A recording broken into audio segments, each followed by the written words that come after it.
गांव का नाम था बरवा घाट। इसी गांव में एक बड़ी शादी थी। शाम होते होते दूर दूर से रिश्तेदार आने लगे। कुछ लोग बाइक से, कुछ पैदल, और 5 लोग एक ही कार से आए थे। ये लोग दूल्हे के रिश्तेदार थे। गांव में पहुंचते ही सबने राहत की सांस ली। बाहर का रास्ता थोड़ा सुनसान था, जंगल से होकर आता था, लेकिन शादी वाले घर का माहौल खूब रौनक वाला था।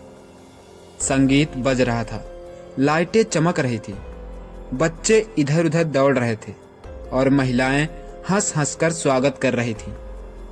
शादी वाले घर में पहुंचकर सबने जमकर खाना खाया।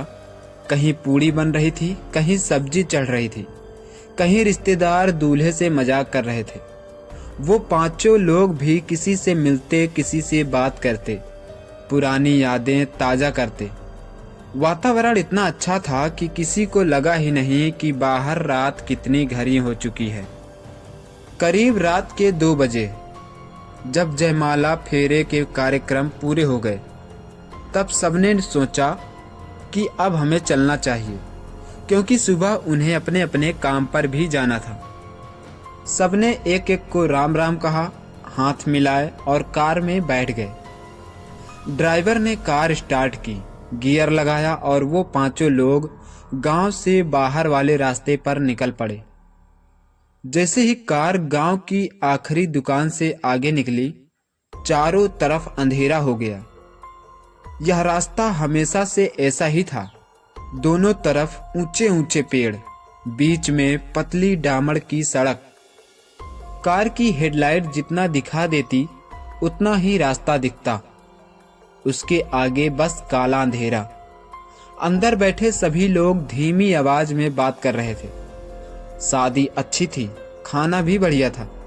4 दिन की थकान निकल गई। लेकिन बाहर माहौल बिल्कुल अलग था। हवा में सन्नाटा था, पेड़ों के पत्ते भी जैसे ठहरे हुए लग रहे थे।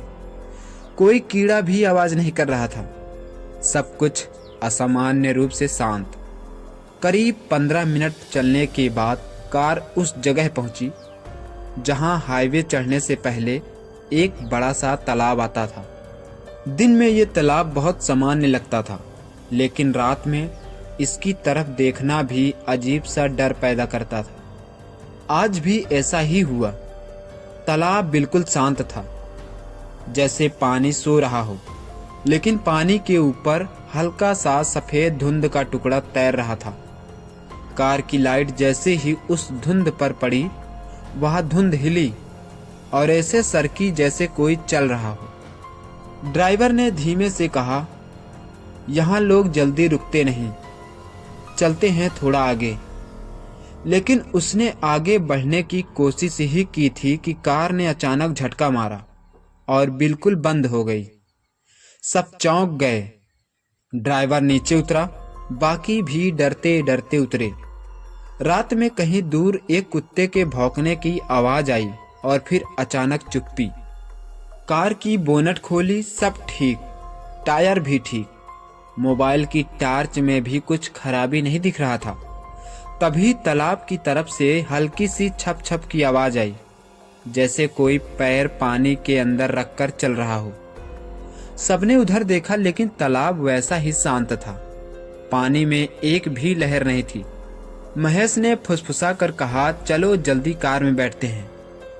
पर ठीक उसी वक्त पीछे खड़े रमेश ने पूछ लिया, अरे महेश, तू अभी मेरे पीछे था ना? महेश ने कहा, नहीं, मैं तो यहाँ हूँ। रमेश का चेहरा उतर गया। वह कांपती आवाज में बोला, नहीं, कोई सफेद कपड़े वाला मेरे पीछे खड़ा था। सबने एक दूसरे को देखा। किसी को पता नहीं चला कि वह आवाज क्यों और कहां से आई। और अगले ही क्षण रमेश गायब, एकदम से जैसे हवा ने निगल लिया हो। बाकी 4 लोग घबरा गए।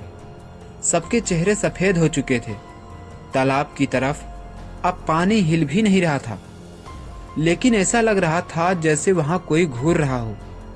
फिर चंदन चिल्लाया, मेरे पांव पकड़ रहा है कोई, लेकिन कुछ दिखाई नहीं दे रहा था।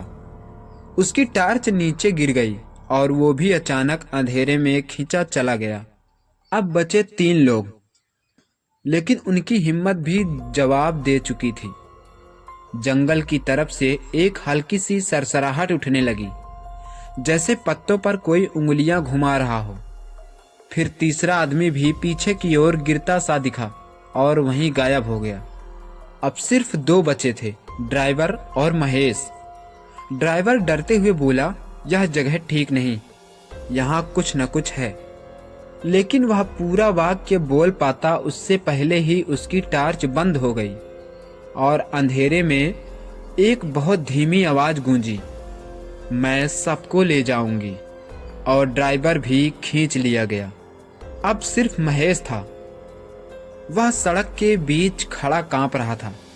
तालाब की तरफ देखता तो अंधेरा हिलता मिलता, जंगल की तरफ देखता तो छाया चलती सुनाई देती। महेश भागना चाहता लेकिन कदम उठ नहीं रहे थे, और जब उसने एक कदम पीछे लिया, उसके कान के बिल्कुल पास किसी की ठंडी सांस लगी। अब तेरी बारी। और महेश भी गायब। सुबह तालाब के पास कार मिली, दरवाजे खुले, मोबाइल अंदर, जूते बाहर। लेकिन 5 लोगों का आज तक कोई पता नहीं चला। कहते हैं कई जगह ऐसा भी होता है जहां सब कुछ सामान्य दिखता है, लेकिन असल में होता नहीं। यहाँ भी वही हुआ था। कई साल पहले एक प्रेमी जोड़े को मारकर उसी तालाब में फेंक दिया गया था, जो आज तक उसी तालाब में भटक रहे हैं। वह प्रेमी जोड़े भी एक दूसरे से शादी करना चाहते थे, लेकिन गांव वालों ने ऐसा नहीं होने दिया। तब से जब भी कोई गांव में शादी होती तो उस रास्ते से आने जाने वाले लोगों को वह प्रेमी जोड़े मार देते थे। दोस्तों, आपको यह कहानी कैसी लगी? ऐसी ही और कहानी सुनने के लिए द ओरिजिनल कहानी चैनल को अभी सब्सक्राइब करें और घंटी को दबाना ना भूलें। मिलते हैं अगले वीडियो में एक और नई दिलचस्प कहानी के साथ।